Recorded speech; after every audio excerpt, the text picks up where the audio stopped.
But yeah, Uh, Andrade. Andrade. Andrade is officially released as of last night. Yo. It was first reported that he had the 90-day complete clause, which he couldn't wrestle till like June. Mm-hmm. But apparently, Dave Meltzer came out and said he doesn't have the 90-day in his clause, so Interesting. he can start wrestling immediately. Wow. Yeah. New Japan, please. Now he also did thank Triple H, Regal, and Paul Heyman in his tweet. Did he? Oh, okay. He came out with a tweet that thanked Triple H, Heyman, and Regal for all that they did for him while he was there. So, Well, and then when he made that tweet, Thea, formerly known as Zelina, Lena. commented like, Andrade was one of the best people she ever worked with, and it's tranquilo forever. So maybe they both might reunite. Who knows?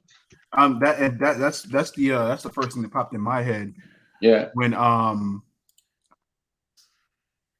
When they announced it, because I was thinking, okay, well, they're both released now, and Zelina Thea hasn't really gone anywhere yet, and I know AEW had some interest in her.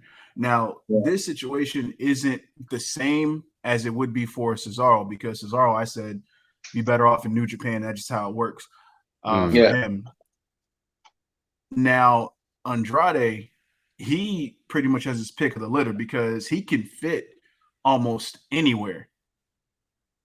And I think it would be best for them to just continue to pair up, kind of how Enzo and Kaz did, or is doing rather, because it's still good. And I think the overall reception that they both get would be genuinely positive.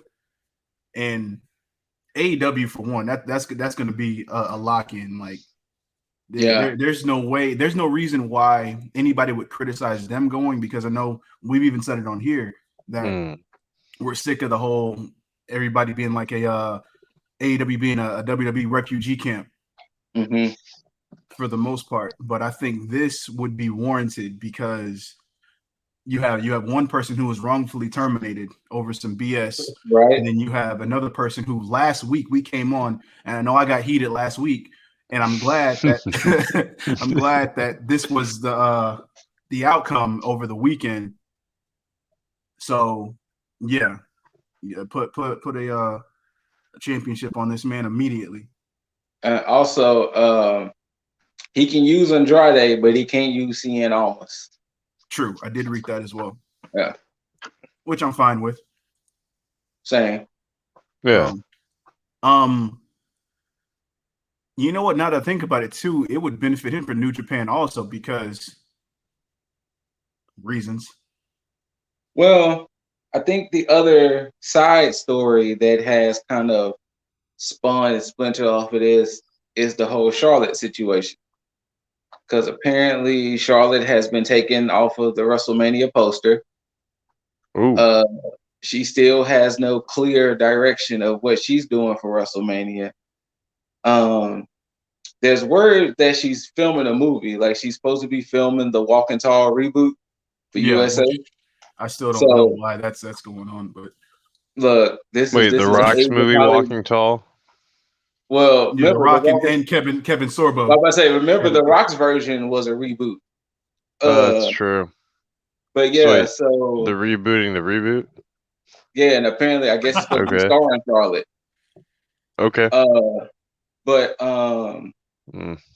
But Dave Meltzer thinks that it's something more sinister to that because they wouldn't be so quiet with Charlotte if filming a movie is the reason why she's out.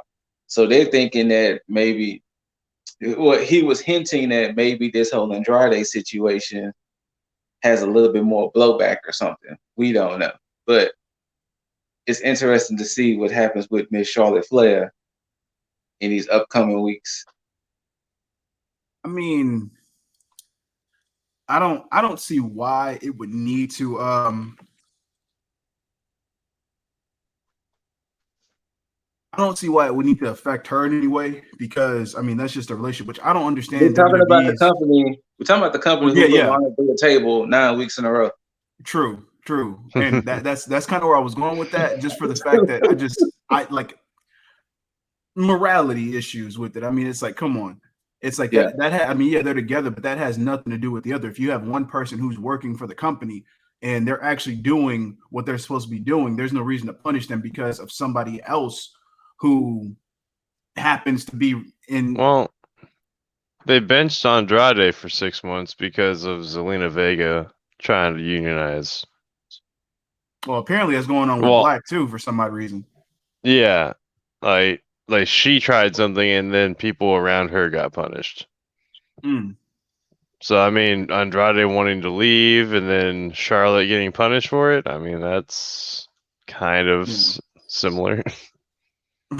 That's disappointing as hell, but This would be weird that you're gonna punish your who y'all see as y'all's top women's wrestler. You know, right. that's gonna be an interesting situation if y'all trying to punish her because of. I mean, and like my brother and I was talking about it last night. I think one of the biggest issue is WWE tries to sign all these people, hoard all these people, and they have wasted careers. I mean, you got to think. Look at all the talent that WWE recently released and let go last year. Everybody's in their 30s. True. I mean, granted, yes, you can still get a lot of mileage in today's wrestling because you don't have to wrestle such a high impact style. You don't have to do all these crazy matches. And I mean, now there's no touring, but still, you're in your 30s now. Like, you could have had bangers of matches 4 or 5 years ago, but they dangle the promise of more money, security, and this, that, other in your face. And it's like, but I haven't wrestled in like 2 years, Bo Dallas. Like prime example. So I don't know. It's a very unique situation. Personally, I'm happy for him. Yeah. He got out of there. He's he's still able to go. So good luck to Andrade or La Sombra, whatever he decides to go by now. Good luck to him. It doesn't matter. He's free. Thank you, He's WWE, free. and that's the only thank you I'm gonna give you. Well, it's probably it's gonna be one of the two thank yous I'm gonna give you in this same segment. One, for coming to your senses and letting them go, and then two, for taking Charlotte potentially off of WrestleMania. Now, damn. No, I mean, and I know it sounds bad, it sounds a little. This is one of the things where it's like it's hard to feel sorry for Charlotte in that sense, because it's something that everybody's talked about across the board about her just getting so many fucking pushes. I mean, at least have her come back and then work her way up rather than come back and then just slot her right into That's fair. A title opportunity. But this opens the door for Rhea, because I think she comes. Well, that was another rumor. That's another rumor that with 3 weeks away, it could potentially put Rhea and Charlotte's spot in. We might get Rhea Asuka at WrestleMania. And then you put the belt on Rhea, and then you allow her to rule the roost for a little bit, and just have her go with a long run, because Asuka needs to just be taken off TV for a little bit.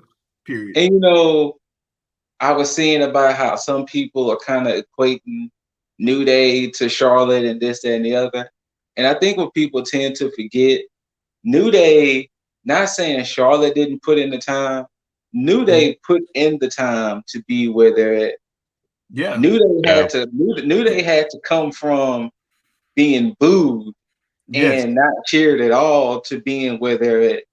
New Day has revolutionized the way people see almost black people almost in a sense in wrestling. Like Mm-hmm. they can see black people in wrestling as nerds and geeks, and that they can still be intimidating in the ring. You know, and furthermore, New Day being 11-time champions goes to show you that WWE don't care about tag divisions.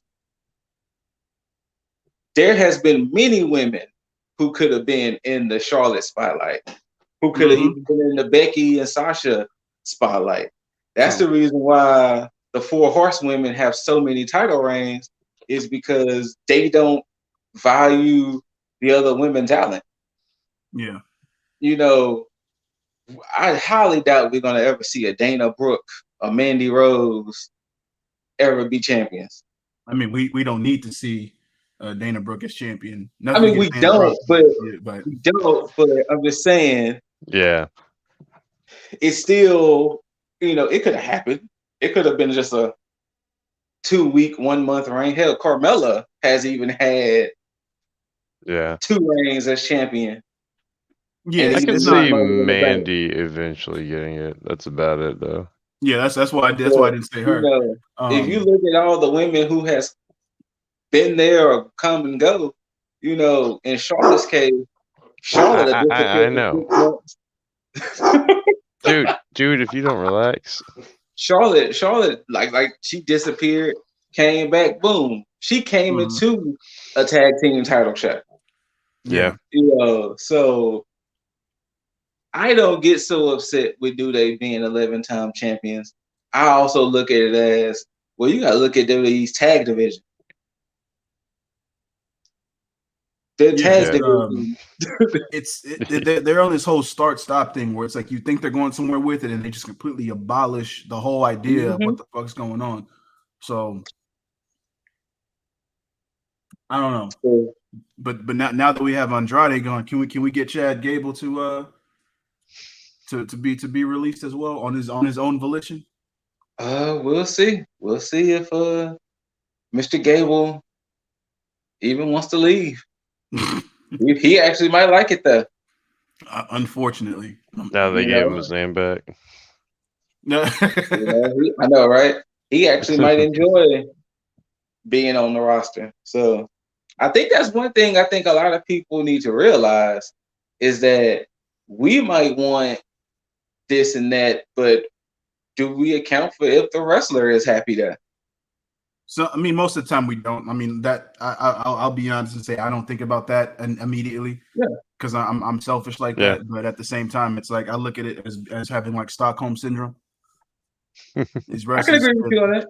they think they want to be there because they've been there for so long. It's like, oh, don't worry, no, it's good. I'm gonna get like Ricochet.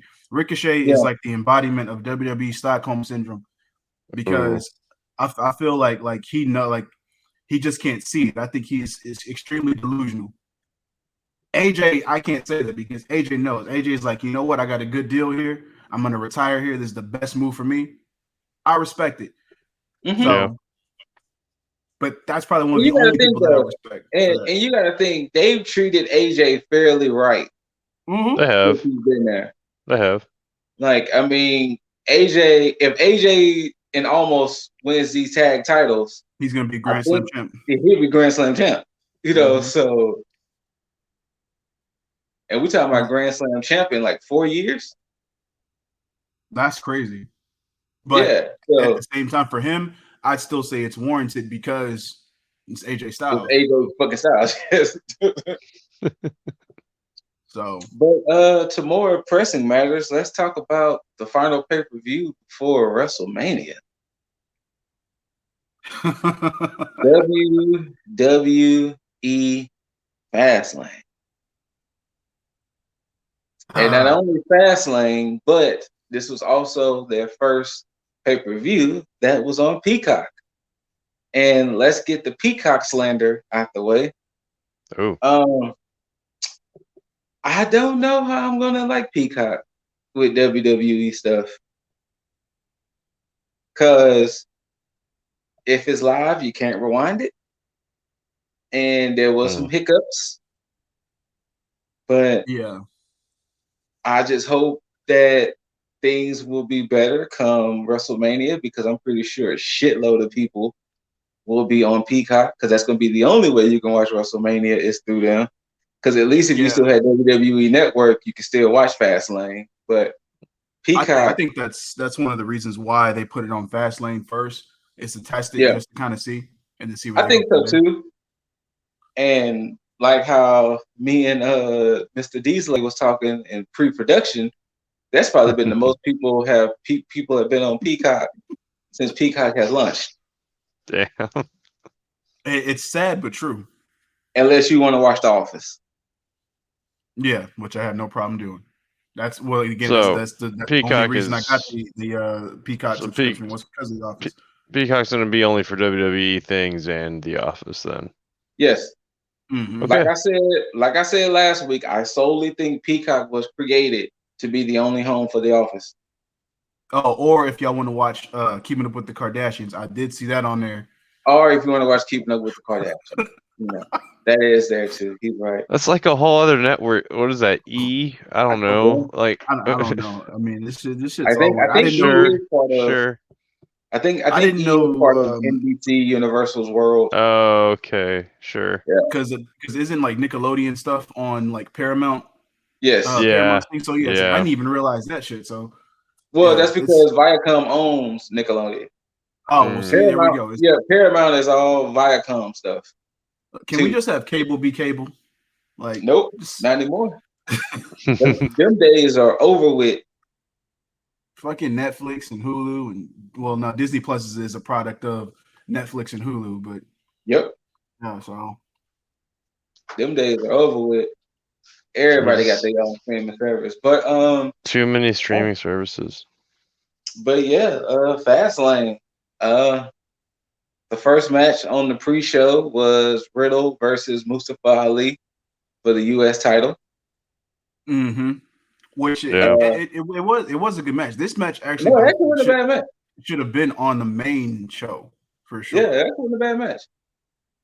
Because of course there were other things that we could have done without Braun Strowman, Elias. Spoiler alert, you know what? That oh god.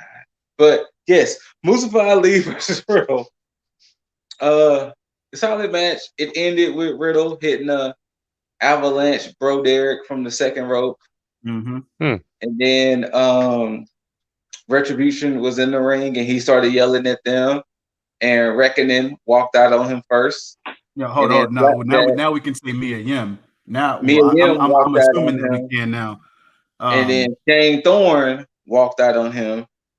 And then he started getting in the faces of T-Bar and Mace and Dio Madden and Dominic Dijakovic double choke bombed Mustafa Ali.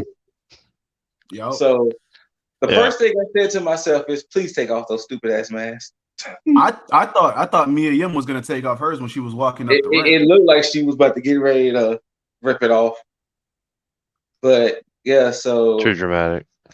I'm hoping Retribution ends and they can be those, like, if those four want to be a stable or a group, that's fine. But please let it be Mia Yim, Shane Thorne, Dominic Dijakovic, and Dio Madden. Yeah. Not T-Bar, Mace, Reckoning, and Slapjack. Thank you. Especially so damn it. Oh yeah, Damian Priest can get his finisher back. I think they're gonna keep hit the lights. I think they're about to what they're doing. I think they're just rebuilding their roster. Because that's what it feels like. I think they're rebuilding their roster for after WrestleMania.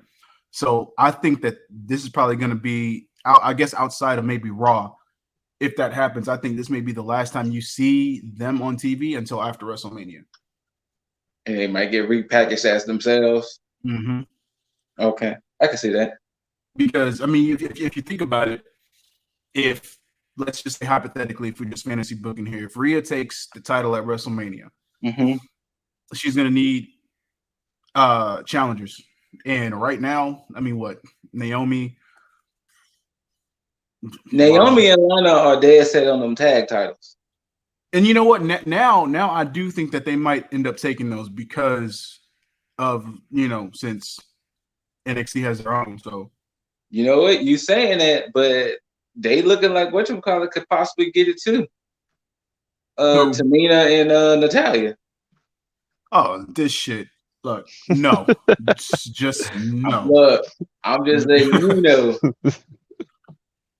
Look, either take you look, y'all got three routes to take with Tamina. You take her off TV and just have her work at NXT to be like, in the performance center to help people get their game up or become enhancement talent.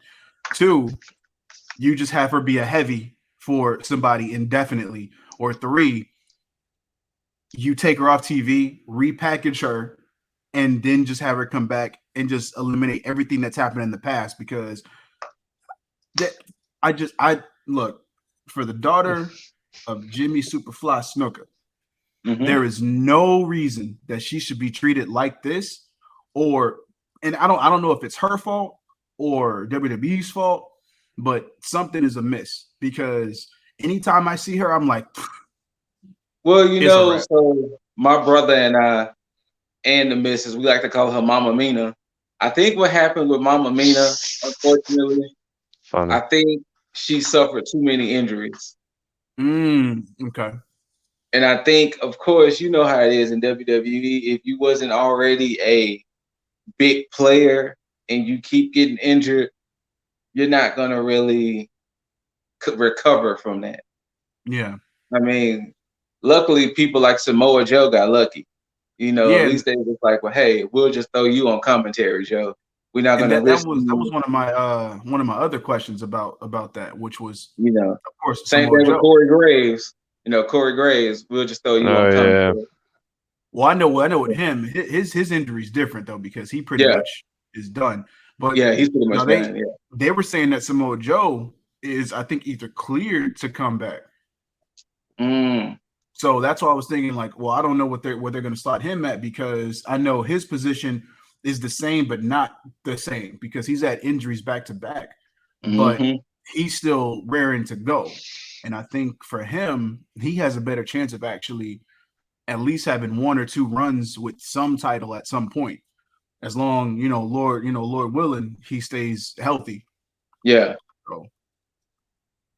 But so that was the pre-show in a nutshell. And then we opened up with the women's tag match, right? Was that the? Yes, that was the opening match. Yeah, the women's tag match, which was Bianca and Sasha challenging Shayna Baszler and Nia Jax with Reginald, the Soolier, as Rager likes to call him. The Sommelier, yeah. I didn't like the fact that they had to make it clear that Banks was going to end up being the heel in this fight. Yeah, I was. And the only reason why I say that, because you had Kyle O'Reilly and you had Finn. Neither was really good or bad. You have a mega ego like the EST and another ego like the Boss. They could have just clashed. Is the EST or is the Boss gonna, like, they didn't have to, quote unquote, heel out Sasha to, make their point across with this match. Yeah, I agree.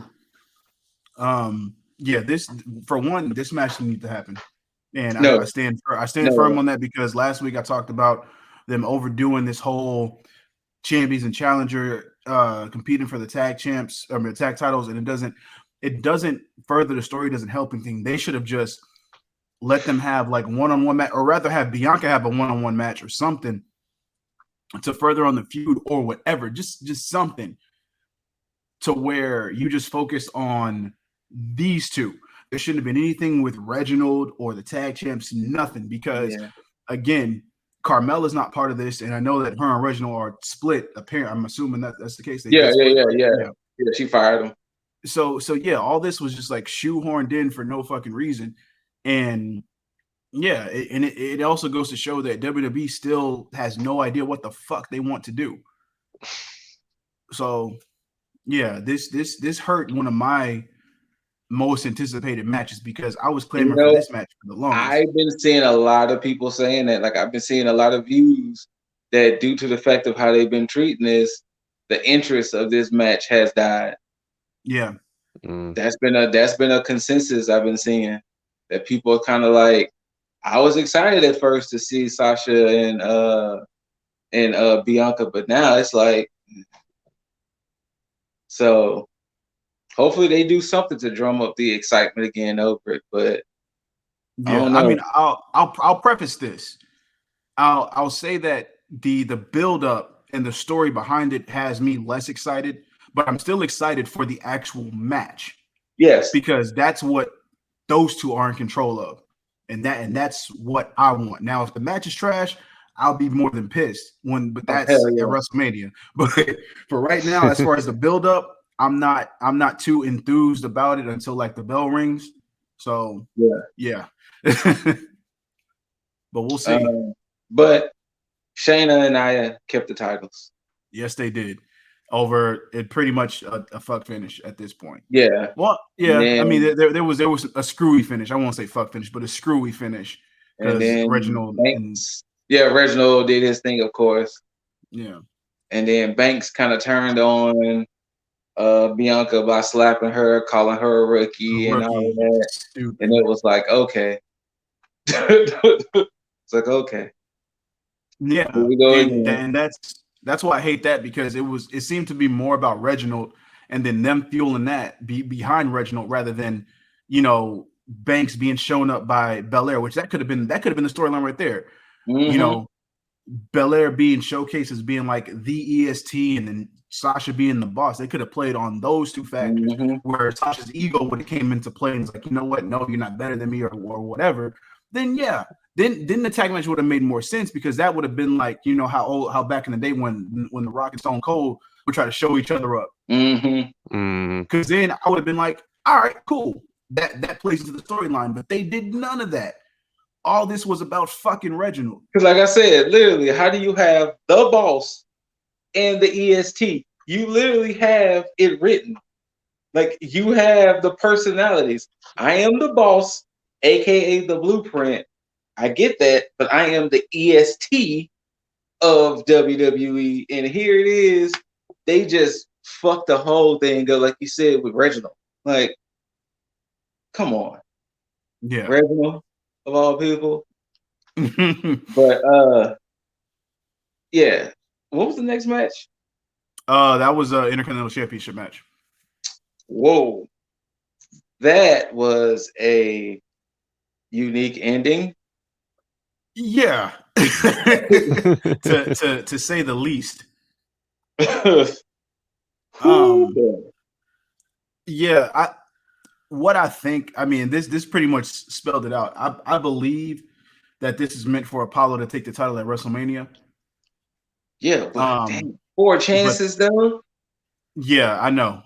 It was weird. I don't know if this was meant for him to take it this night, but the way that it ended, it's like, okay, they're pretty much gonna go at it at WrestleMania in a non, well, I can't even say rematch because he just lost. He lost 3 in a row. So there's no such.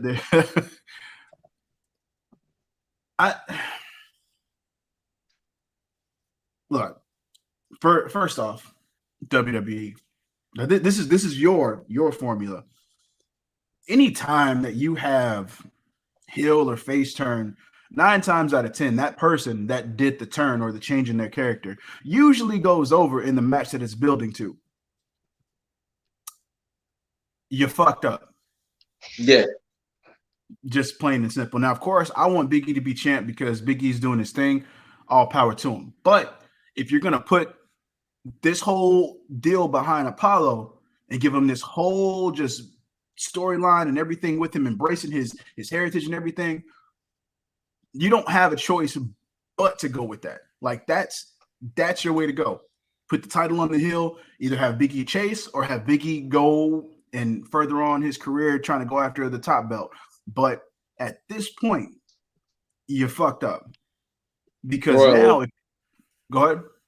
I said, I know. I was just saying royally, like you said, they fucked up royally. Yeah, and so now, if you take it to WrestleMania, you got to make sure that not only that the buildup is perfect on this, but the match is going to be on point. Like you can't have a regular match. This needs to be an ending to a blood. You need to have an unsanctioned match. But I think the issue is, like, even if they go that route, the problem is, most likely Cruz is going to win. Yes, he has to. He has to. You had 4 fucking tries, and that's where the problem lies. Which is why he has to win on the 4th try. Like 4 fucking tries. Like, yeah, but and that's the reason behind it, because anybody looking into it is going to look at this at the equivalent as Sasha and Sasha and Belair. Yeah, because nobody's going to want to watch it. They're going to be like, oh, I don't care about this match. Either he's going to win because he's supposed to, or it's going to be a trash match. But they're going to have something to tell. They're going to have like a match of the night quality match. Oh, absolutely. And these two can absolutely, but they really did. I don't even know who to blame in this, because I don't know if it was a fault inside the ring or backstage. But I don't know. But we'll see, man. Their best bet is to just have it like a fluke title change on like SmackDown and not even take it to WrestleMania. Damn, it's gonna have to be something. That actually, it's gonna have to be something to quote unquote reinvigorate this, because 4 tries, like, 3 already, like, that's crazy. Yeah, like, I don't know. It is. And but hey, shout out to Biggs for keeping your title, awkward as it was. Apollo, good character work. I mean, so they actually addressed the accent change, which I appreciate. I have no issue with it. Yeah, neither do I. I know many people was killing him on the internet about it. Nah, they shouldn't, because it's like, what? It's like if I'm embracing my roots, and I'm going to communicate like that as well. So it's like, I got no problem with it, because it's not you treating everybody like they're stupid, like saying, okay, let's say Kofi. No, nothing against Kofi, but treating it as if it didn't exist after a while. It's like, if he goes back to his American accent. Oh, speaking of Kofi, last week's New Day podcast, Kofi did a little character work where he went back to the Jamaican accent. And he was like, the plans for that at one point was that he was supposed to become Big Money Kofi. What? How was that supposed to work? He was supposed to be like a Big Money Kofi, to where he would want all the money. And the thing was, it sounded so much like what Matt Hardy is doing now, almost. I'm glad they didn't go that route. I'm glad that did. Like I said, I think we all share that sentiment. It was great. It was great hearing the promo, because, like I said, he resurrected the Jamaican accent. It was great to hear the promo and the resurrection of it. But yeah, Big Money Kofi, I'm glad it didn't work out. I like this Kofi better. Yeah. But what was the next match after Ian Cruz? A match that did not matter. It was Strowman and Elias. Okay, so what was after that? So what was after that? That was actually Rollins and Nakamura. This was a pretty solid match. That was a solid match. Yeah, I liked it. Pretty solid. One thing I will say, because of course, I like the Chaos Theory German suplex from Gable, but I like Nakamura's sliding German suplex. That sliding German is beautiful.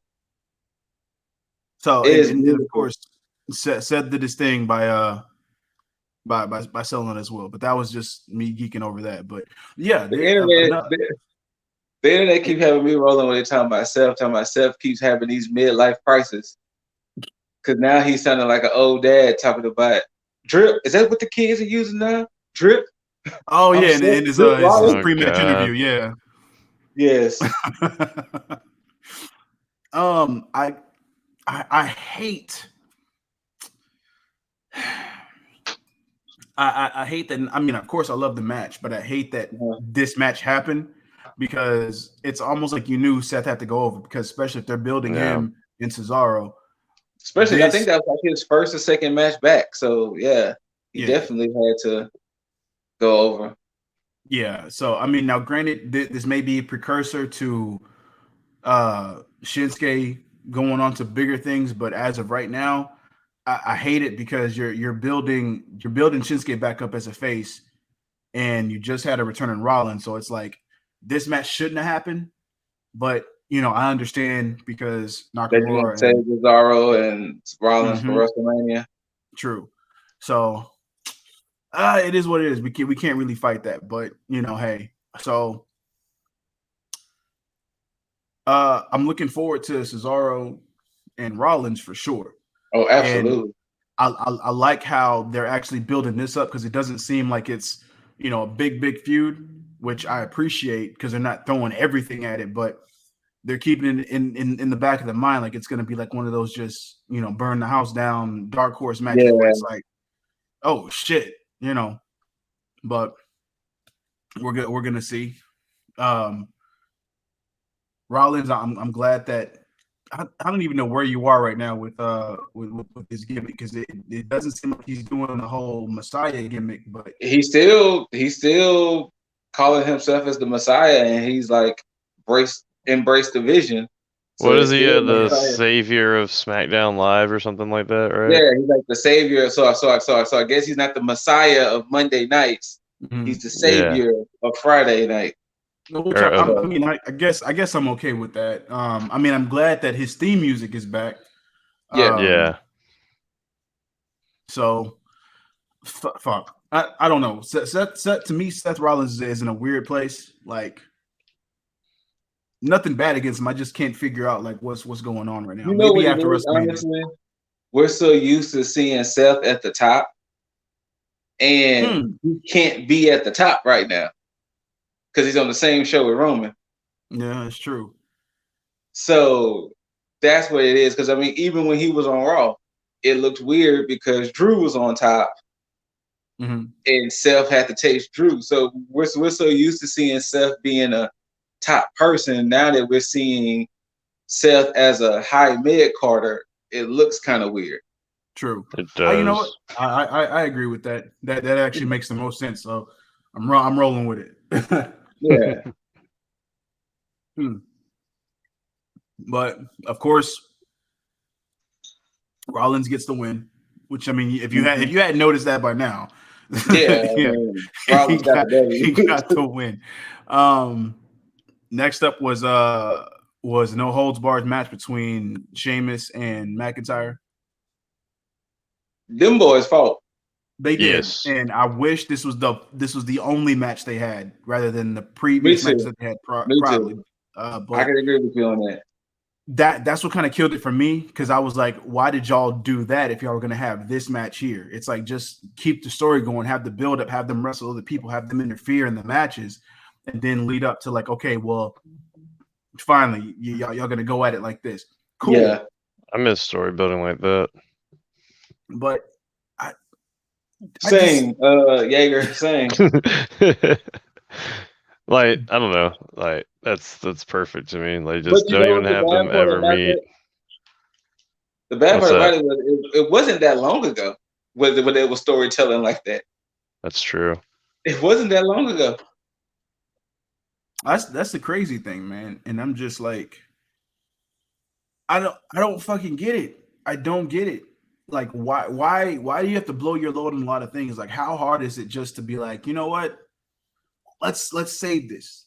We don't have to blow our load on everything. We have a lot of things in the tank that we can hold off. Speaking of loads blown, I really don't agree with them announcing their big reveal for Monday night tonight. Oh, Rhea. Yeah, like why even announce that? That like you know what? I hate that they do that now. I hate that they like blow their load too early.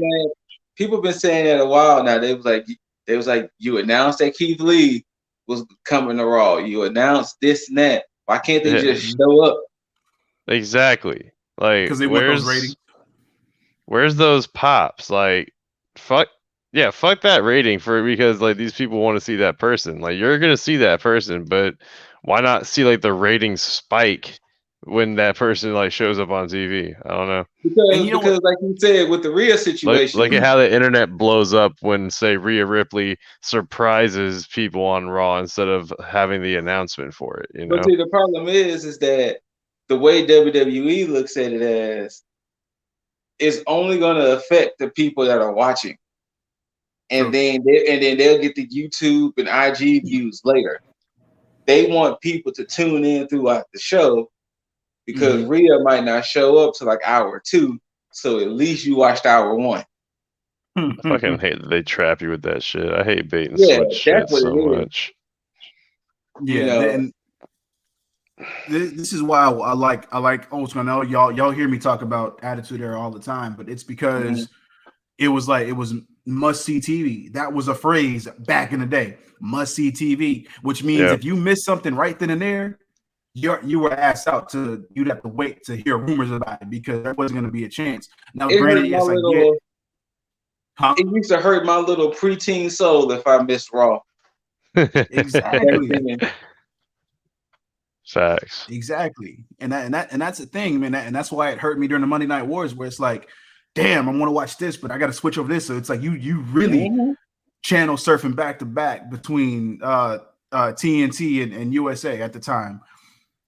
So that's why it's like if you just fall back and just do, because AEW does it now. AEW doesn't announce all the time who's going to be there. They'll allow some surprises to happen. Yeah. You know, granted, yes, now they do announce certain things, but for the most part, they still allow that mystique to be, you know, a thing.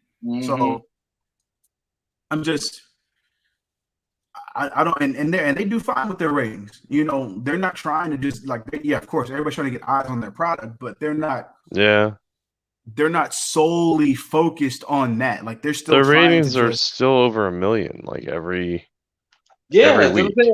Like they're still getting the meal. I'm pretty sure.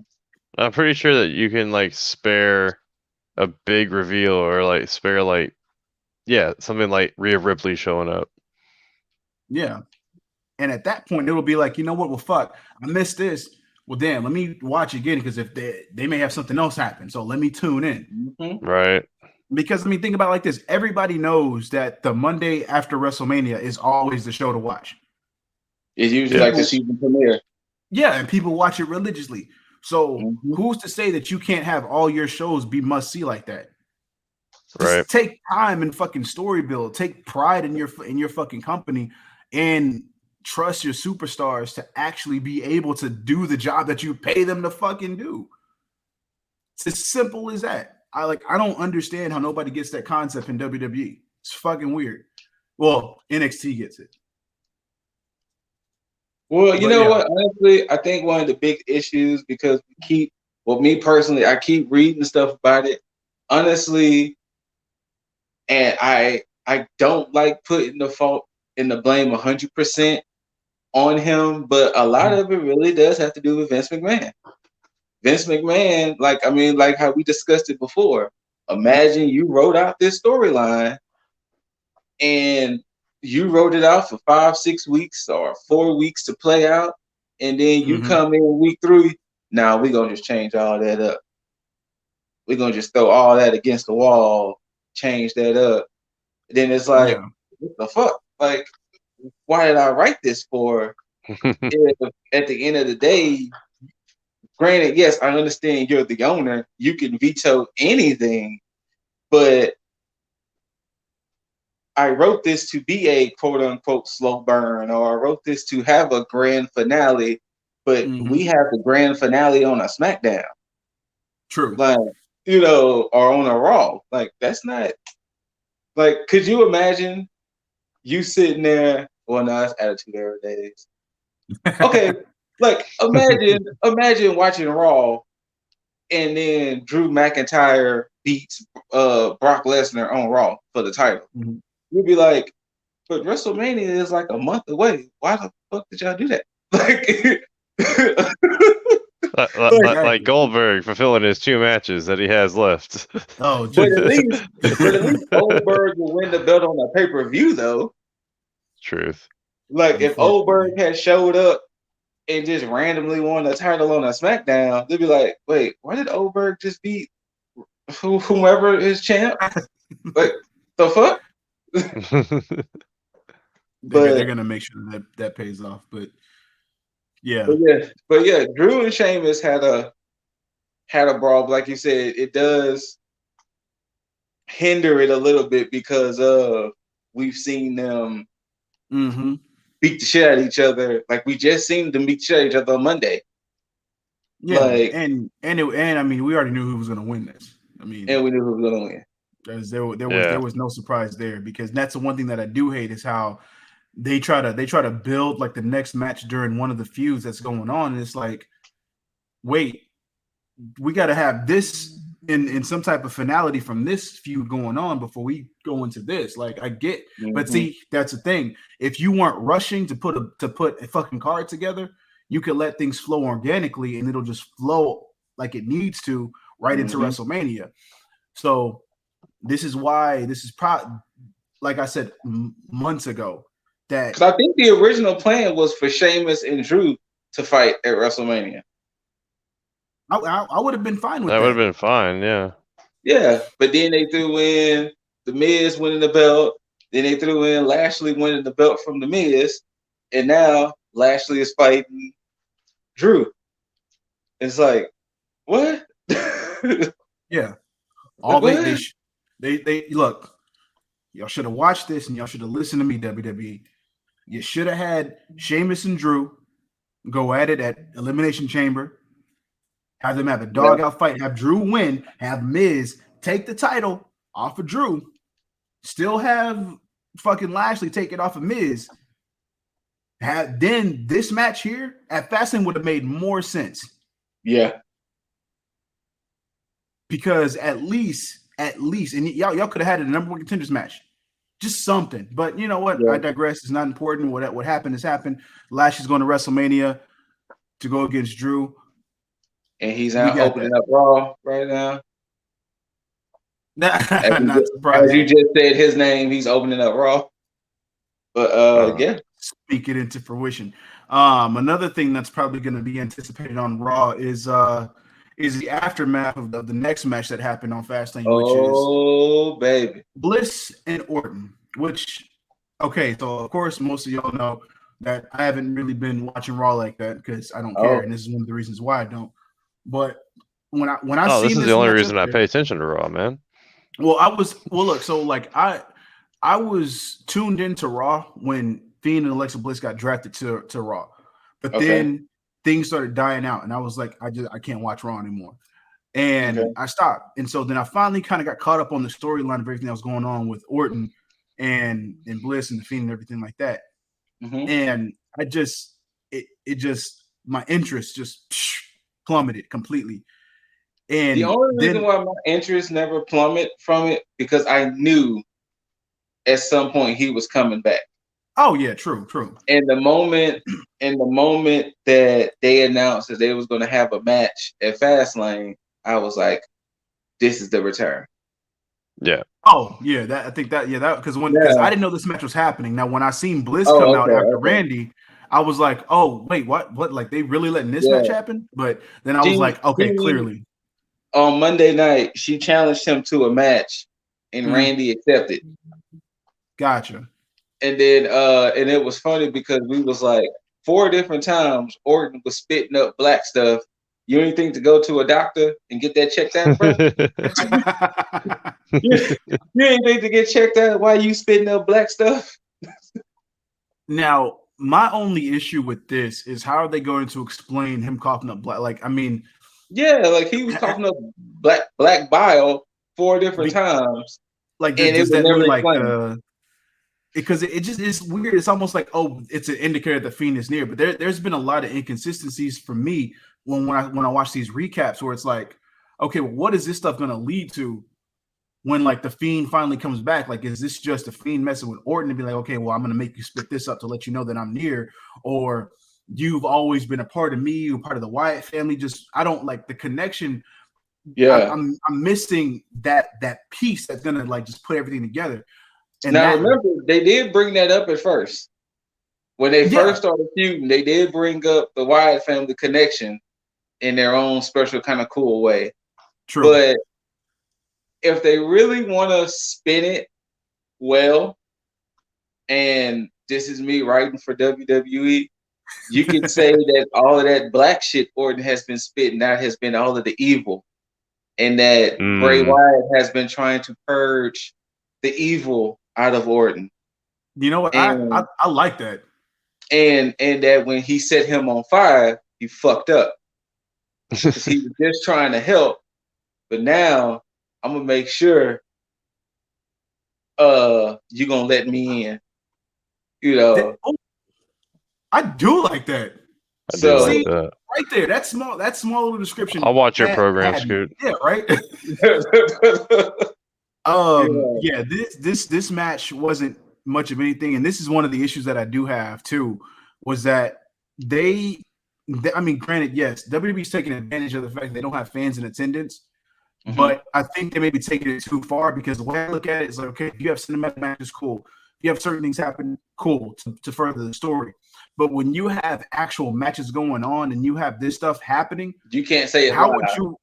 Yeah, how would you say? How would you do that in a live arena with people? You wouldn't be able to pull that off. So it's like, why would you then do this shit now if you can't do it in a live arena? Like, and again, I don't want to compare AEW to this, but even AEW does some weird shit here and there. But they do it like if we take Broken Matt Hardy when he first arrived, him teleporting, exactly, like taking advantage of that for that moment, that made sense. But when they had a match, he didn't do all that shit. He just had a fucking match. Well, so it's kind of like what Jaeger saw a few weeks back when Bliss was clearly having outfit changes. It's like there's no way you'd be able to do full-fledged outfit gimmick changes. Well, I mean, you're not going to be able to pull off fireballs to the face like what they were even doing. Like they had to do camera cuts just for that too. Well, that they can do. That they would, because Undertaker did it. Undertaker did it. Okay. Wait, no, it was Undertaker or was it Kane? One of them did it to the other. I think it was Kane that did it to Undertaker. I mean, she did shoot another fireball at Orton last night. Yeah, she did. My point in all that though is, how are you going to do like cinematic? You can't do cinematic matches anymore once you start having like crowd attendance. Like, what are you going to do? Well, I mean, you can, but what are you going to do? You're going to tell your fans to sit their ass in a seat and watch this on the screen? Yep, that's what they did at a Revolution. Yeah. I mean, they did it. You're right. They did it a few years back when Randy Orton and Bray Wyatt fought that one time. Oh, that I forgot all about the other fire. Where it was half cinematic and half for real. Yeah. So that shit was weird too. Yeah. I will say this. If I was a child, hell, even as a 34-year-old man, that damn near freaked the fuck out of me to see how he looked. All right. Oh. I thought it looked something at a Slipknot, to be honest, but somebody did say that. I did see somebody on the internet say that Fiend is now in his Slipknot era. It had the effect that it was intended, though. It was definitely. But Mr. Beasley has something to say. Yeah, I do. I hated it. Ouch. I hated it. I hated it. Look, and I know that it may seem unpopular to say, but I hated it. But that was only because of me. Because podcast over, ladies and gentlemen. Podcast is over. because when I saw it, and for those, and look, I'm telling my age, of course, but for those of you who are of my age, who have been a kid, who have seen things a long time ago, don't you dare say it. Don't you dare say it. This there's only one thing that came to mind. Don't you put it on the screen. Don't you put that evil in the world, Ricky Bobby. There's only one thing that I saw when I watched this. Don't you do this, Ricky Bobby? Don't you put that? That Don't was you a put toxic that? Avenger. God damn it! That's the only thing I saw when I saw it. I was like, what the fuck? I mean, I kind of got feelings of, damn it, what's his name from the Goonies? Oh, yeah. But I no, I Yeah. wasn't even thinking that. The only What? reason when I see it because and I see what you're talking about, Jaeger, but like I could not get the toxic Avenger out of my head, bro. God Like damn it! that's the first thing that I saw, and I could not let it go. After that, I was like, this is fucking stupid. You know they You about to see, reboot Toxic Avenger. but if you're Oh, gonna no get doubt. mad at that face, then you can't get mad at the fact that he did a Bray Wyatt faced Lantern. Oh That no, is I'm not true. mad at that. Like when I love the. when he debuted as the Fiend, like he had a Bray Wyatt faced Lantern. Oh, I love all of that. Yeah. That's perfect for me. It's just this. Like I get it. It's probably like the whole him burning thing, but it's like Yeah. He came back from hell. I couldn't suspend my disbelief. Like I could not like at all because it's like, yo, like honestly, if this was in a live crowd, would they have really popped for this? Yes, I don't know. I You think think I so? think so, so. man. I I think think so. so. Now, in my personal opinion, yes, the look kind of freaked me out a bit. Mhm. I wish he would have been reborn as the Fiend 2.0 rather than I'm crispy. Yeah, And that was one of Crispy. my things too. yeah, I was kind of more hoping of a Fiend 2.0 rather than crispy. Because it's like he can't continue as Crispy Fiend, which that's his new nickname from here on out. He can't be Crispy Fiend for he has to be rebirthed at some point. Mhm. Like he can't just stay crispy. And then also too, are we going to get Bray Wyatt back anytime soon, or he just gonna stay crispy Fiend? Firefly Funhouse. Can he be a Yeah. crispy Bray Wyatt? Now, Like, I will say I this: want to see the theater makeup with Burns. I know, right? if this whole thing was just like, hey, this is my look for me coming back, and they Yeah. just change it and revamp it, cool. Like I'm fine with that because that's like, oh yeah, I just dug myself out of hell. This is what I look like. You know, hey, Yeah. suck it, whatever. You wake up, don't look your best, so hey, whatever. But yeah, I'm fine with that. But if this is him moving forward, then I may have some reservations with this whole thing. Like Same. I will too. y'all may have me come on here, and I may not be talking too kindly about one of my favorite superstars. So I can agree with you on that. But now, what I thought was weird about this whole situation was the match continued. yeah, I don't. Yeah, that's one thing I was like, wait, is this like a no holds barred match? Like what? Like They 'cause I never thought, announced it.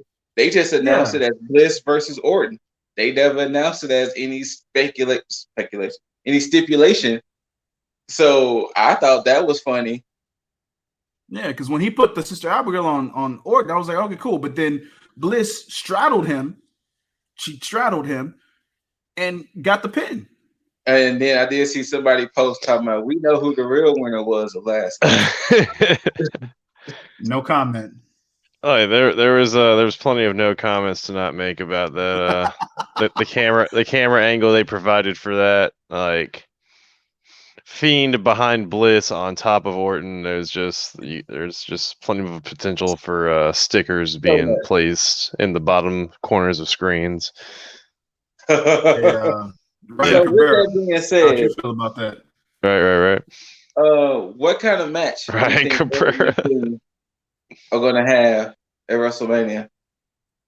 Well, yeah, I guess it is obvious that they're gonna have a match. There's no reason why they wouldn't. You think it's going Firefly to be a Funhouse cinematic? match. No. Randy Orton's gonna get the help of John Cena in the Firefly He's Funhouse. gonna come out the He's gonna show up and help Randy Orton win. I mean, if they do another Firefly Funhouse match, I'd be cool as long as it ups the par of like what What the happened previous last one year? did. Yeah. I But need creepier for sure. yeah, but Yeah. I would prefer them to have a regular match. But if it does have to be within the the confines of a Firefly Funhouse match, then yeah, I'm cool. But yeah, it's either gonna be one or regular. So we'll see. Okay. All right. So from there, we have our main event. Yes, we do. Yes, we do. Roman Reigns versus Daniel Bryan with Edge as the enforcer. I will say this. This was my favorite match of the night, and then the last 5 minutes happened. Wait, you didn't like the last 5 minutes? I didn't care for the ending either. It got to like, oh, okay. Wait, you talking about after the match or the end of the match? The end of the match. The whole. It's the like, oh, we went. Okay. Daniel accidentally hitting the Edge.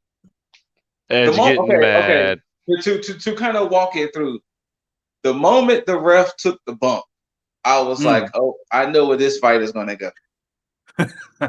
Because I will say this, the one good thing they actually did with this fight that I thought was actually pretty good, they did do a pretty good job with letting us believe Daniel could possibly take it.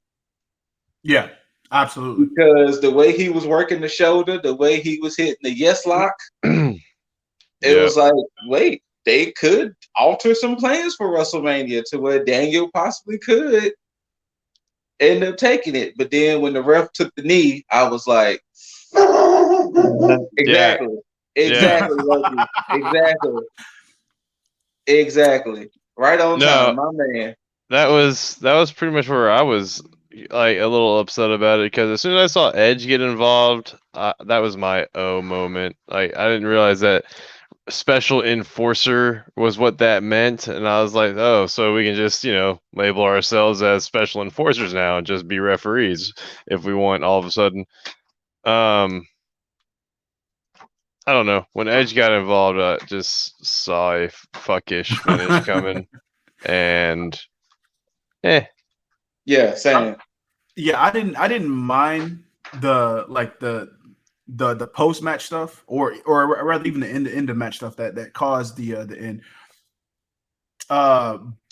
Because it's the character work of Edge that I did like, and they're not trying to pander to Edge. Like, they understand, okay, well, we need to build a good story with this.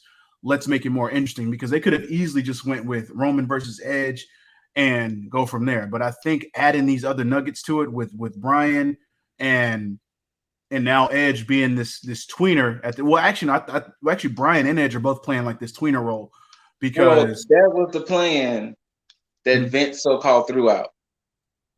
Apparently he didn't. Apparently that's starting to be the reports that he didn't think Edge versus Roman would be that grand. Huh. So that's why most likely Edge, Orton, Bryan. I'd like to see that, because you're going to get 3 tremendous workers in one fight, which I'm fine. I'm fine with. Yeah, and I think this is going to boil down to the finish being between Bryan and Edge. If Bryan is the one to win, which I think so, I think it's going to be due to him either tapping out or pinning Edge, and Roman still looking strong. Because that'd be the best way. I think that's the plan. I think they didn't like. I think Vince probably didn't like the idea of Edge just straight beating Roman, since he's been so strong. Because he hasn't. Apparently, Roman hasn't lost a one-on-one match since December, since TLC of 2019, when he lost to Corbin. Gotcha. Damn. So, if Edge wins, most likely he beats Bryan, or if Bryan wins, most likely he beats Edge. Makes sense.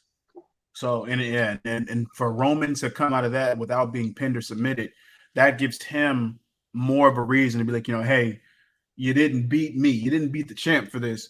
So moving forward, that can still continue the feud. And even if Bryan wins, I don't see Bryan having like a lengthy title run. Because he doesn't need it. He just, at this point, is him proving himself. Hey, I won at WrestleMania twice. I think it's more of a means to an end with Daniel. Okay. That he can say that he's been champion at least once more before he hanging it walks up, away into the sunset. and then Edge can go back to Raw and take the title from over there from whoever, and then have his reign, because that's where he should have been, in my opinion. That's where he I should have agree. picked Drew, I agree.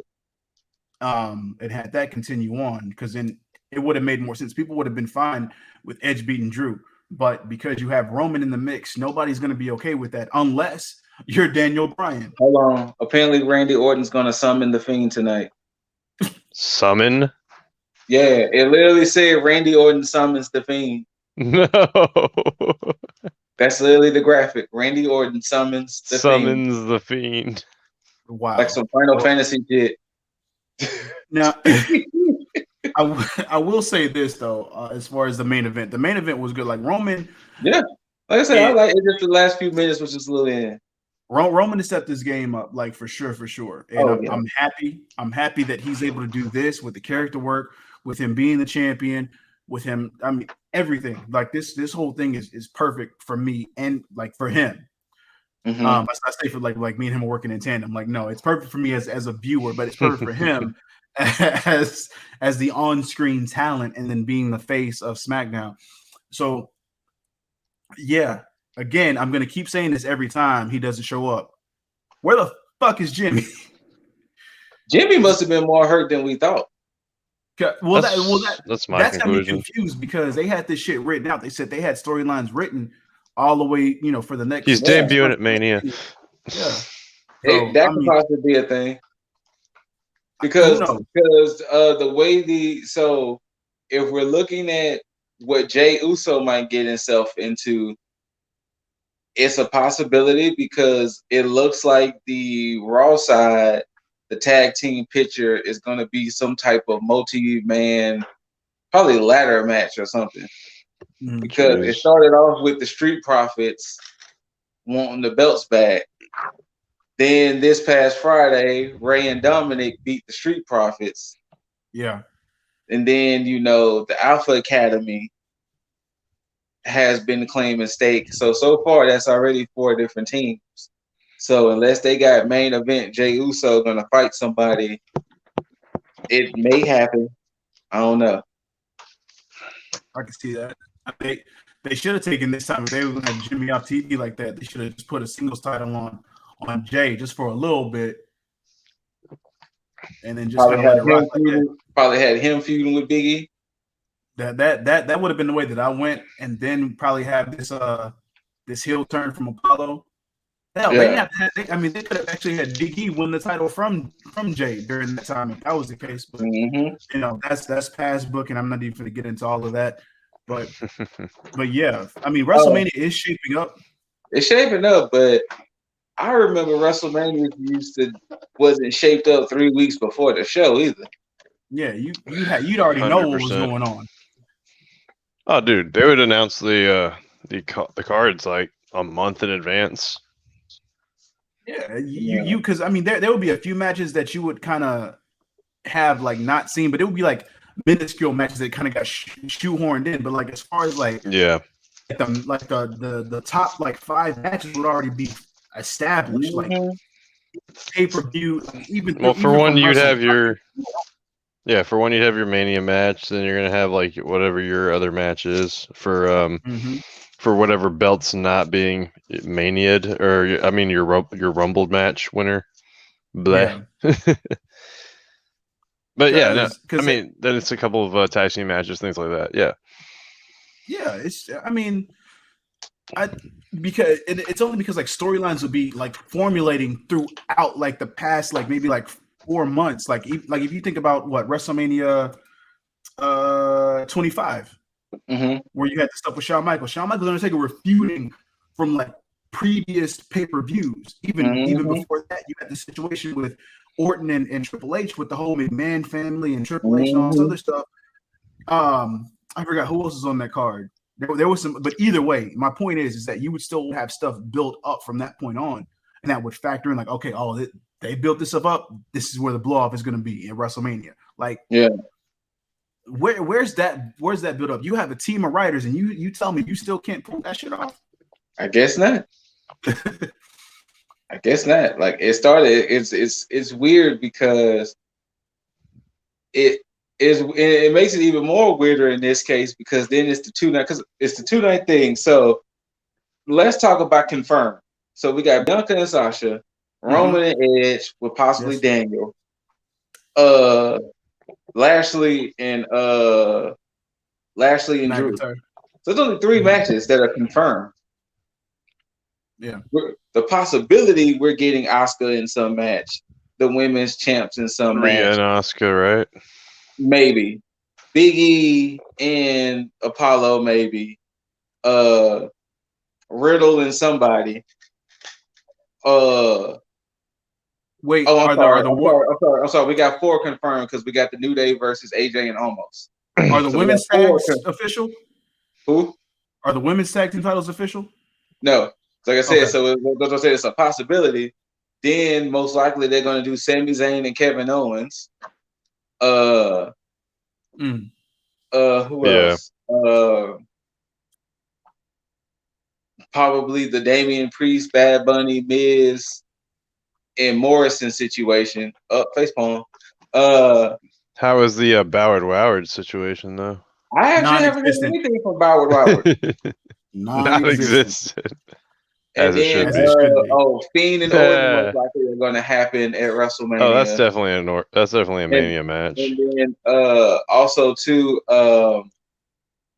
Shane and Braun are most likely going to happen at WrestleMania. Yeah, he's a big dummy. He's a big idiot.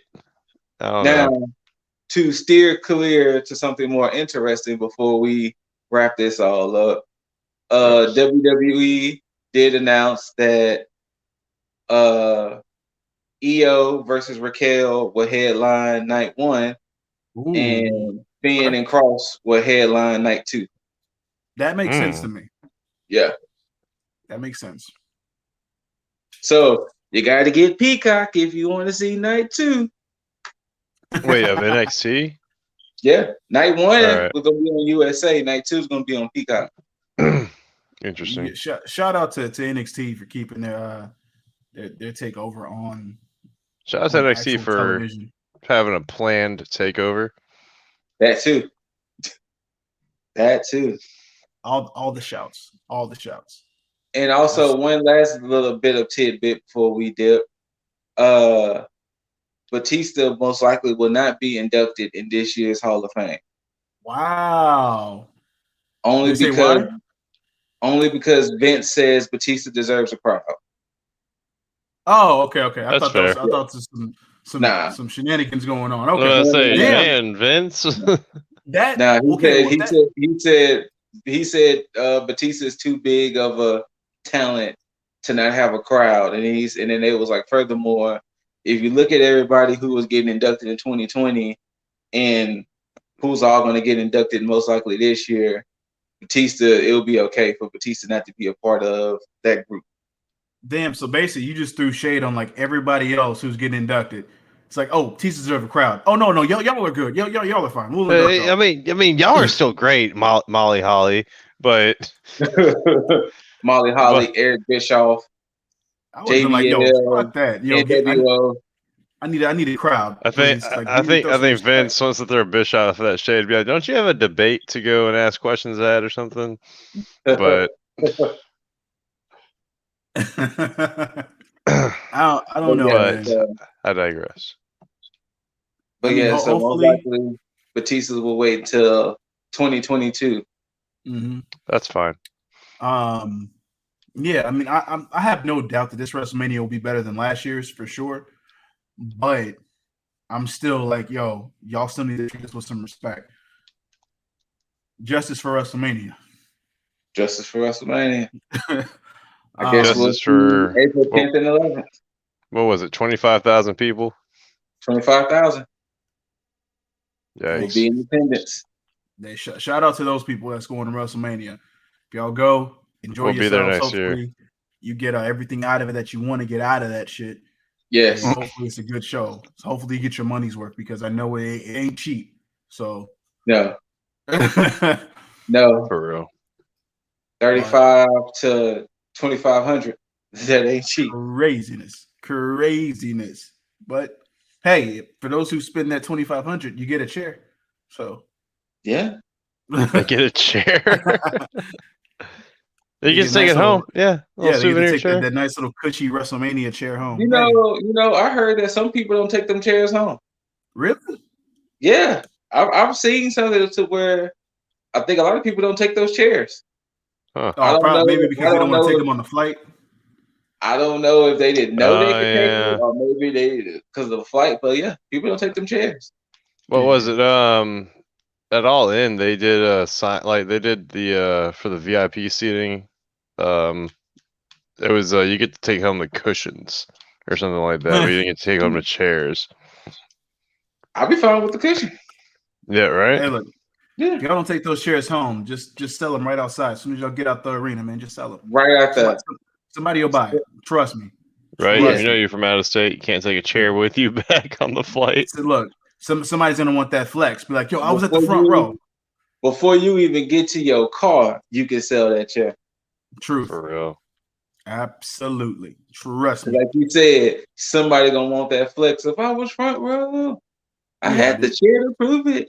they was in the nosebleeds the whole time, and they'll be like, The you know what, whole shit, hey, I time. was there. I got the chair to prove it. All they gonna do is take that picture right outside the arena, be like, oh, the front row was nice. Somebody gonna want that Yep. chair. No lie. Anything outside of that, fellas, that we got? If not, man, we can remember for when we record the next one.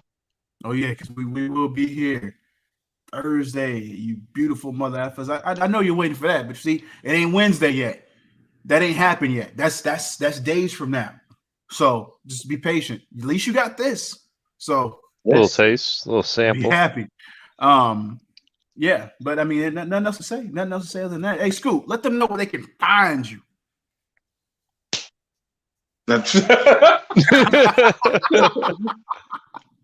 Instagram, Twitch. I'm gonna get back streaming solo at some point, but Instagram, Twitch, Facebook, Steve Scooter Ray, all of that good stuff. Of course, it's about the ninjas. Less than stealthy ninjas, all one big word. We are on YouTube, Instagram, Twitch, Twitter, and as of yesterday, we've even made a TikTok. So some of our Oh clips shit. are on TikTok. We're there, baby. You know, the ninjas trying to take over for Moving the on up. 21. We're moving on up. We're trying to take over for the 21. For the 21 and the 2022. Jaeger, let them know where they can find you. Don't do it. Don't find me. Just leave me alone. Nah. If you really want to get at me though, it's Jaeger Bombastic for the gaming's PlayStation, Xbox. Him's winning down there in the crawl. It's coming out. It's coming around. It's coming along. It'll get there. You'll see it when you want There it. you go. Anyways, Bam. there we go. Thank you. It's going. And Bam. of course, you can find this guy, Mr. Lip Diesley, on all your normal social media platforms: Instagram, Twitter, Twitch, TikTok, blah blah blah blah blah blah, YouTube, all that good shit. You need that Yeah. Y'all heard positivity. him say, That blada y'all blada heard him blada is say it's really on good your at. normal social media platform, he don't be telling y'all about the other ones. He's You know, talking That- about the tenders. He's talking Sorry, about the bumbles. He's talking the about that only farmers only. you know, only plenty of social fish, medias you black can find women. me. I'm telling you. He said I'm telling on you, the he ain't he said telling y'all on the about the OnlyFans. personals. He This said on the personals he's Lip Dizzle 69. Anyways. Hey, no. it's Lip Dizzle, but it's Lip Diesley if you're nasty. Oh. Ooh. No, never that. We on a positive note, nice segue. You can find all that positivity goodness each and every day, except for the weekends. But I mean, you can listen to it on the weekend if you want to. Lifestyle One Up on all your platform, all your podcast platforms, and all that good shit. Of course, Instagram, Twitter, TikTok, all that good stuff. Now, for those of you who are still listening in and watching us on this YouTube shit, make sure subscribe on that shit. Share this shit. Hit that notification bell so you can be notified whenever we pop up. Whether you loved it, hate it, don't forget to rate it. Comment down below. Whether it's good, bad, we don't care. Scoot wants all the motherfucking smoke. Trust me. He wants to see those comments. If you got something to say, he's going right back to you. I'm not lying. But yeah. He's not. Hey, you know what? Mr. Lip just said Monday through Friday, you get the positivity. I give you the negativity on the weekends. Because Saturday and Sunday, that's where you could find the ninjas. Saturday and Sunday, I give you the negativity. I give you all there you go. it. But yeah, like I said, don't forget to subscribe so you can join the tag team and just hang out, comment with us. We got you. You want us to talk about something? Let us know what you want us to touch on. We will talk. Well, we might. I ain't gonna say we will. We ain't gonna get that outlandish shit. We might talk about it, depending on what it is. So, as long as it isn't anything that I come up with, I think I'll be all right. We'll probably hit it. But as always, two sweets, my brothers. As always, two sweets. Bada, bang, bang, and as bang. always, you beautiful mother effers. Tag out.